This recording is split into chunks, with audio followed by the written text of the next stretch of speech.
Good afternoon, everybody. I hope you're enjoying the day and learning a lot of lessons that you can take home and apply in the workplace. By way of very brief introduction, because I've only got half an hour to talk about something which I think is a real problem that faces our profession.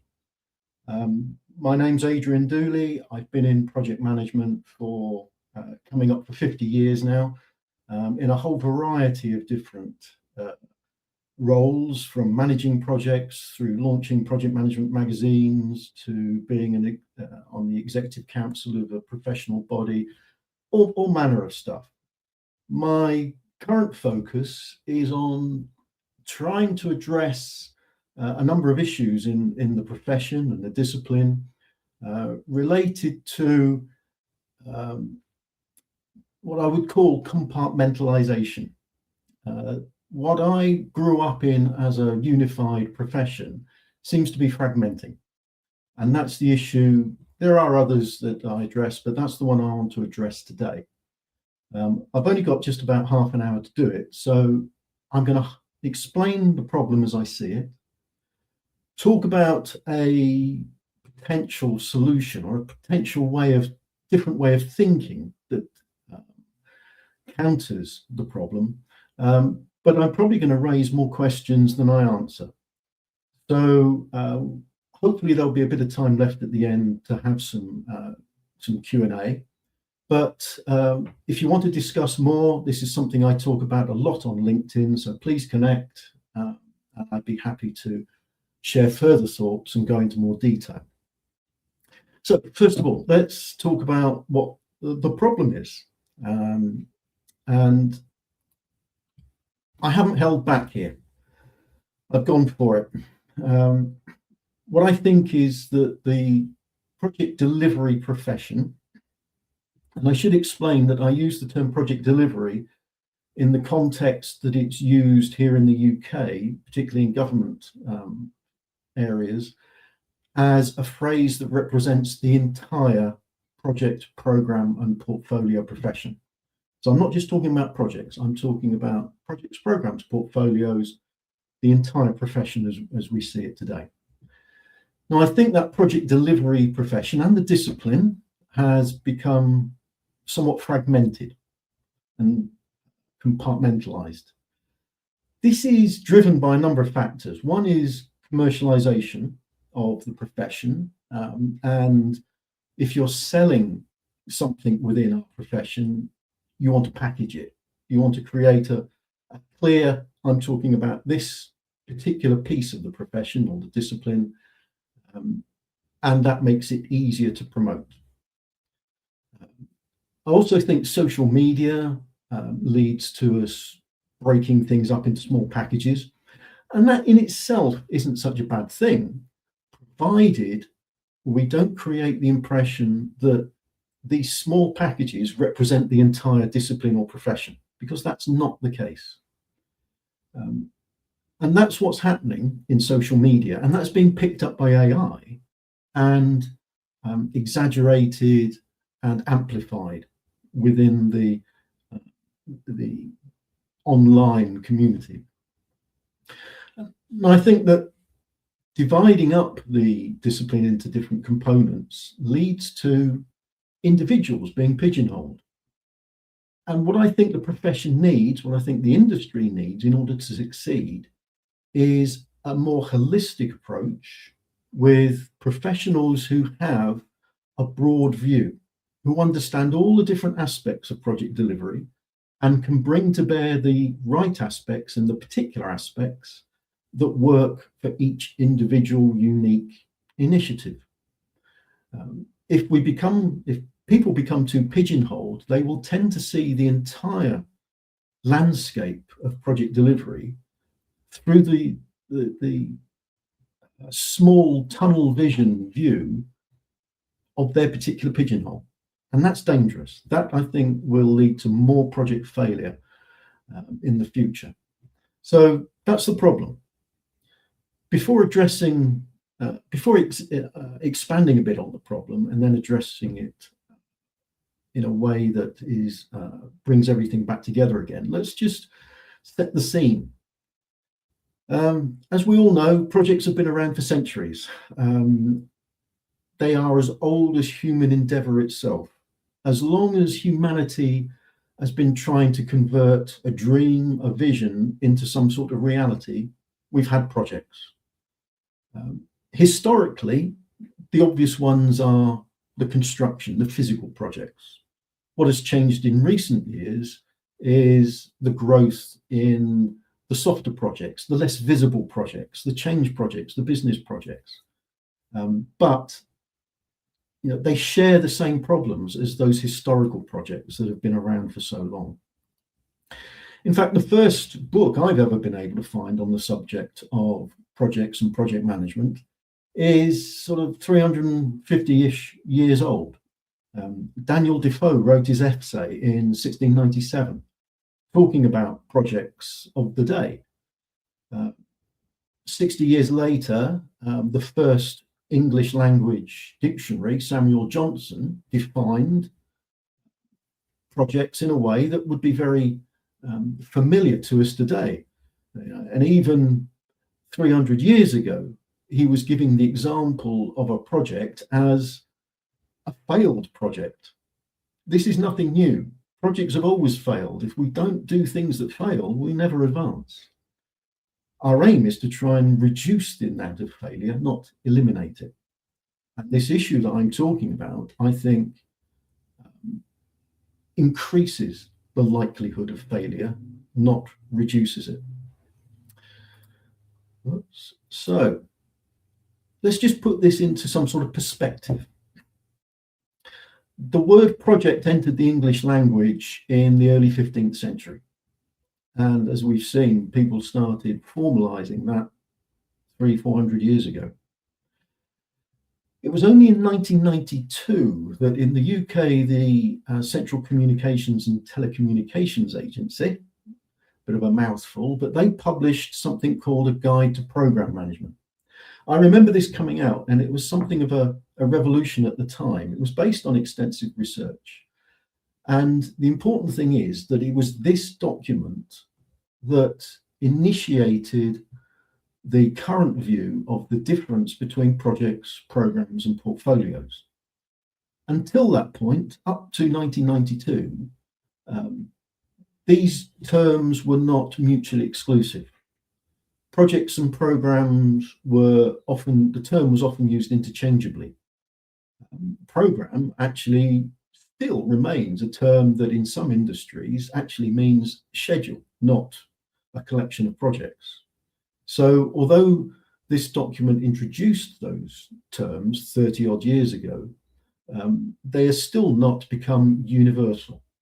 But I suspect most of you who are listening to me now think of these as three elements of project delivery: the individual projects, the collection of projects in a program, and a portfolio of companies' totality of investments. Then in 2001, we had the Agile Manifesto.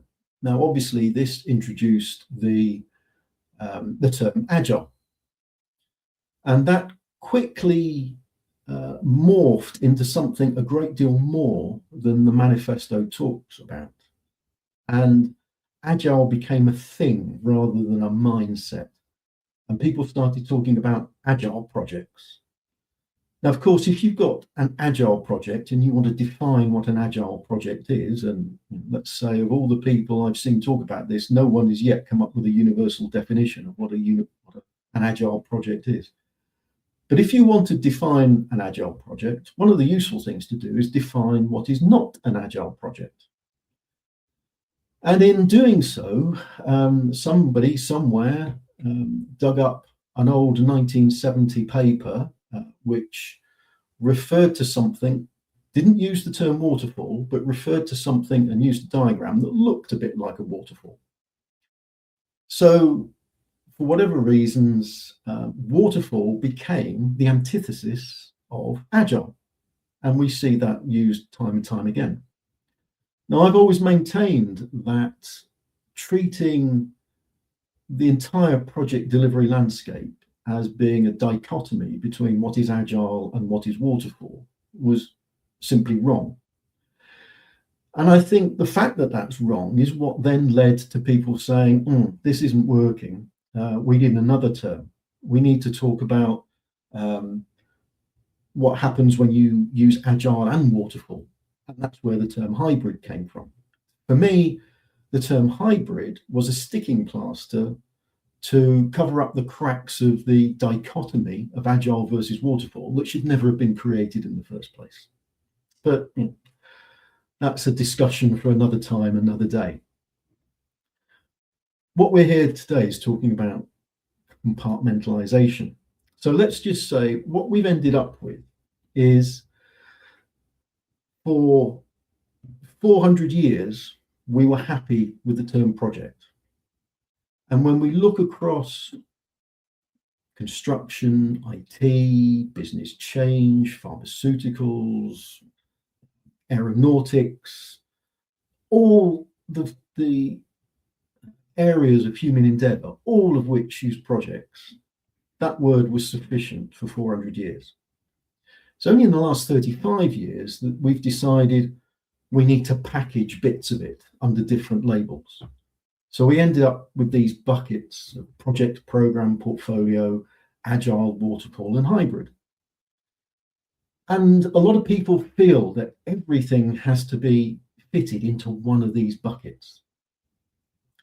They come up with definitions which have to be mutually exclusive. So we have to have a short but concise definition of a project which excludes programs, and vice versa. A short, concise definition of programs that excludes the possibility of it being seen as a project. And this becomes rather simplistic. Instead of seeing the whole landscape, the whole discipline of projects in their entirety, what we're just seeing is these individual buckets. And that's why I've used the term stereotype. Part of the motivation for using this term is that when I talk about the fact that not everything neatly fits into neat definitions of project, program, portfolio, agile, and waterfall, people interpret what I'm saying as meaning that I don't believe those things exist.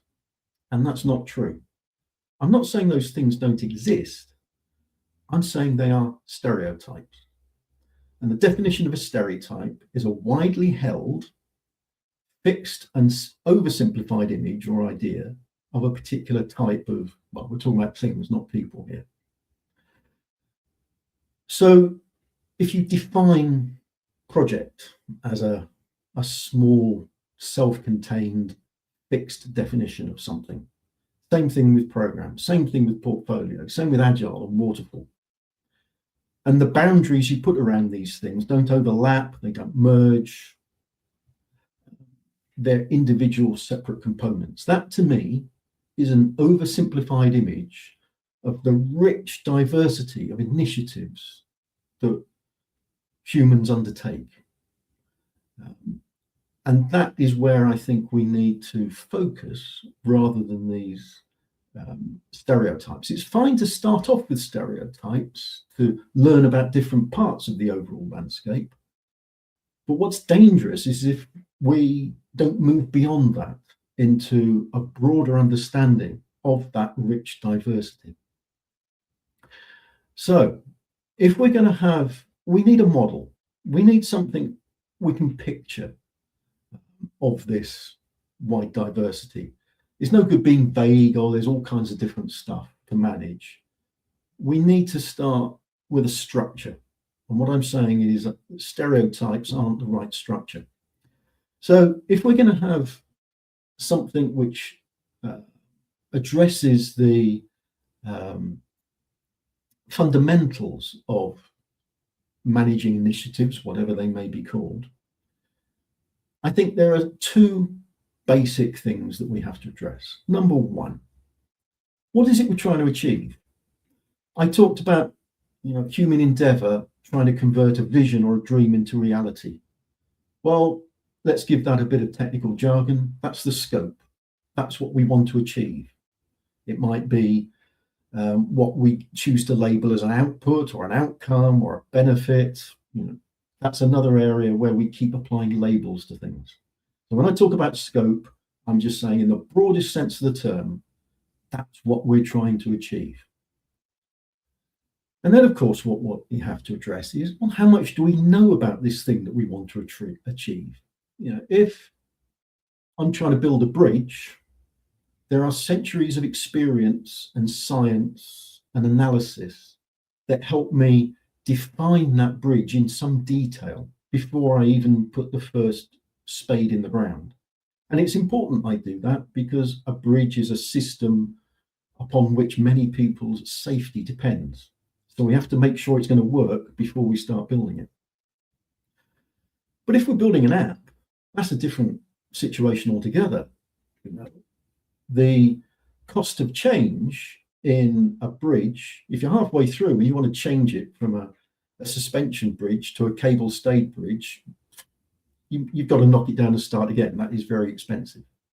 If you're developing an app and your scope changes as you go, that's not such of a problem because the cost of change is relatively low. You change some code, you change the screens, you're not knocking stuff down, and you can cope with greater uncertainty.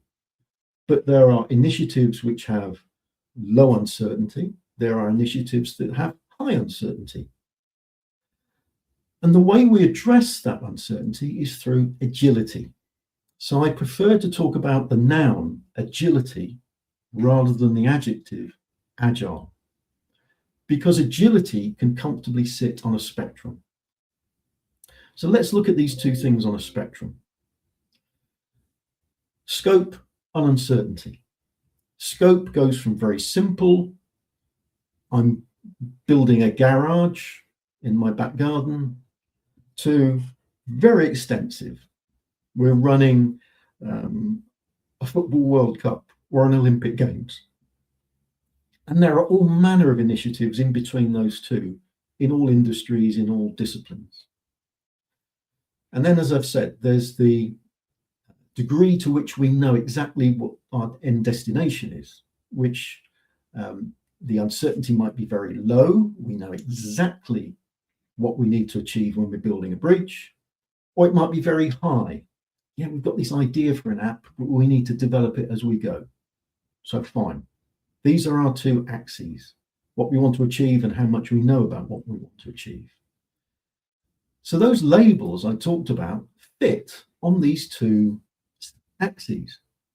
So in terms of scope, we have projects, we have programs, we have portfolios, and those stereotypes are fine. But we have to get away from the stereotypical thinking that these are well-defined, self-contained, mutually exclusive entities, when the reality is that you can define a stereotypical project, you can define a stereotypical program, but there are many initiatives which are sort of a bit of one, bit of the other. It's the nature of so many things in our world that they are not buckets or pigeonholes. They're a spectrum, a continuum, whatever you want, whatever term you want to use to describe it.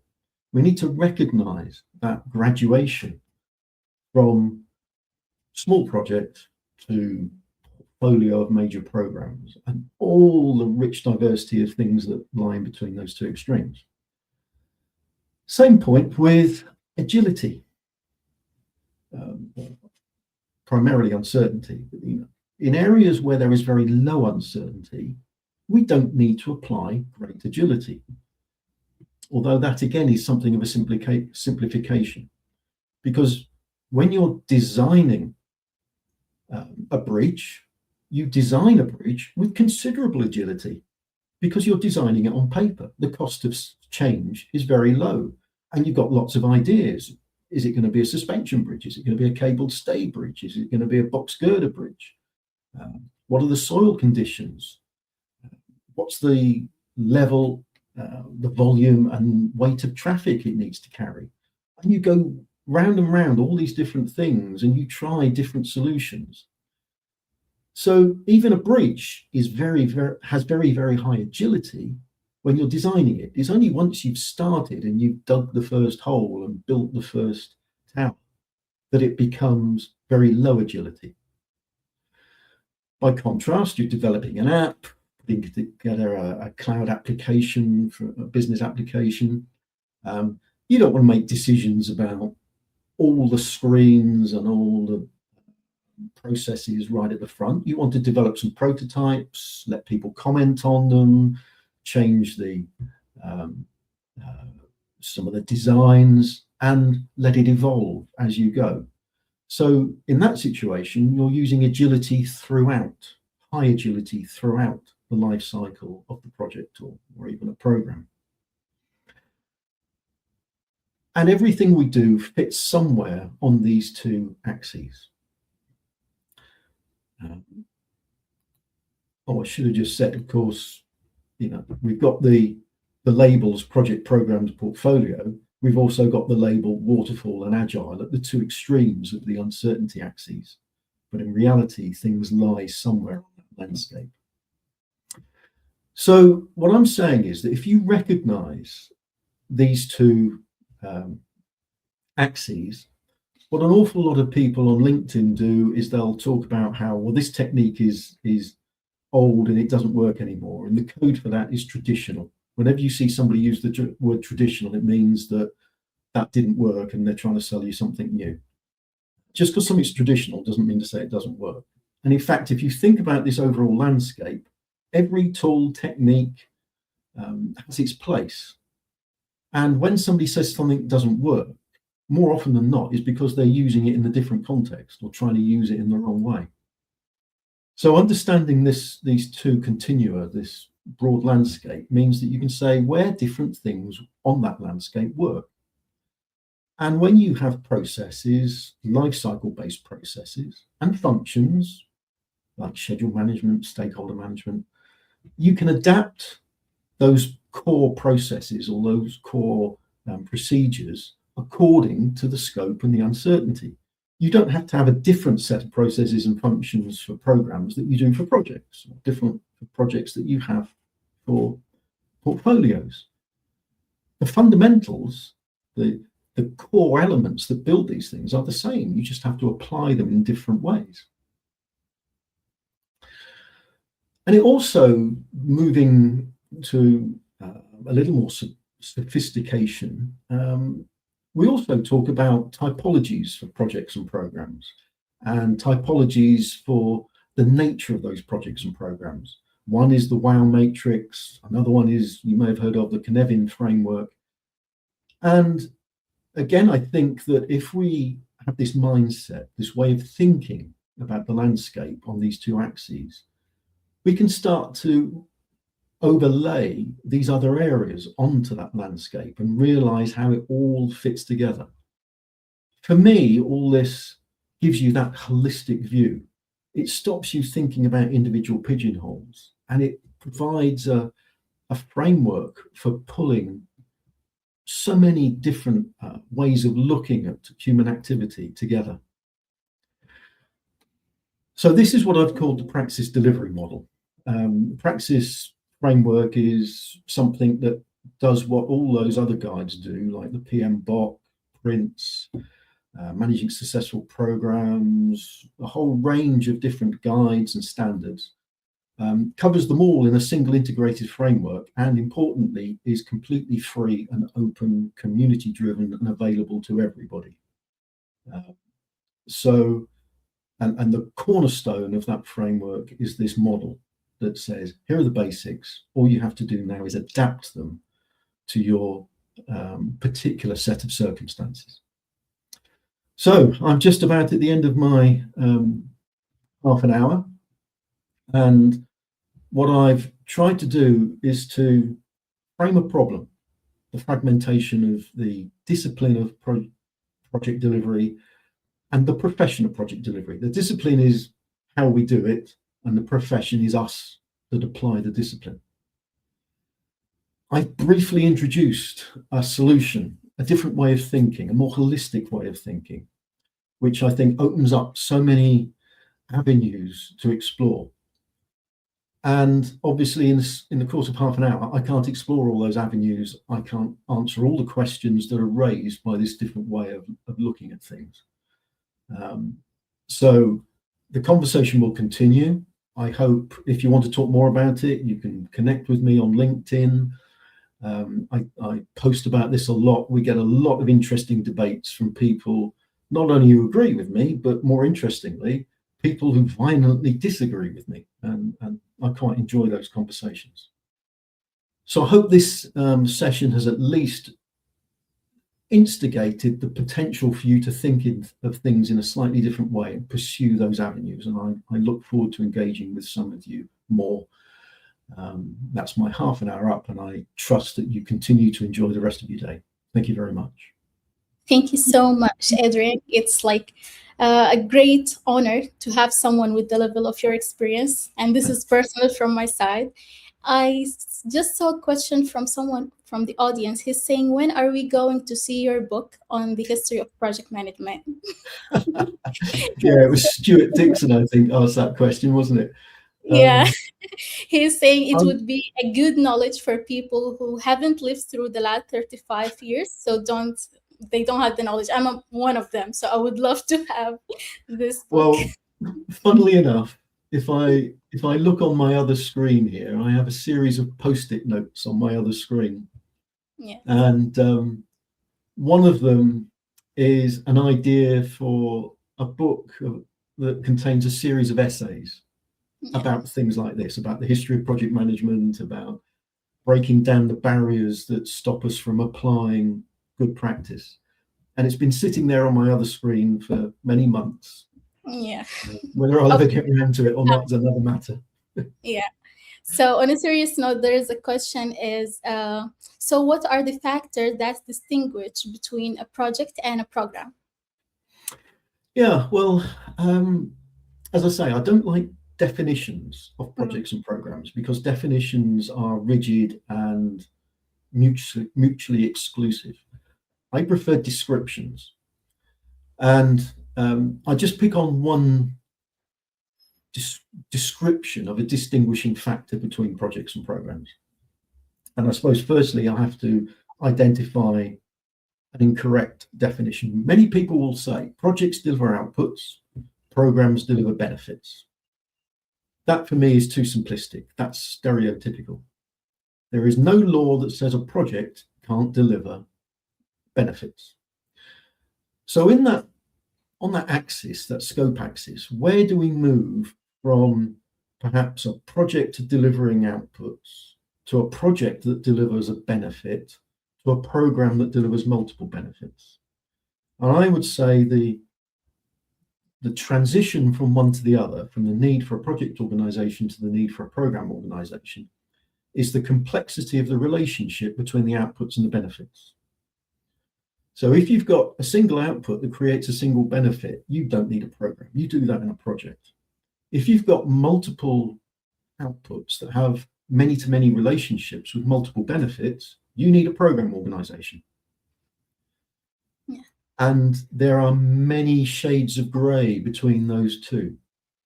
So I'm not going to say there is a point, a dividing line, where you shift from project to program. It's something that happens gradually. And it's something that if you have this mindset of understanding that gradual change, you then make decisions about your organization that's going to govern and manage this piece of work. And sometimes you'll call it a project, sometimes you'll call it a program. You know, as Shakespeare said, what's in a name? It's understanding the fundamental of how to manage and govern that's important, not simply slapping a label on it and saying, well, if it's a project, I need that organization, I need to manage it that way because that's what it says in the book. And ditto for a program. Okay. Thank you so much. That does answer the question. And thank you again for sharing your experience and perspective. Thank you very much, Bara, and thank you to everybody who's been listening.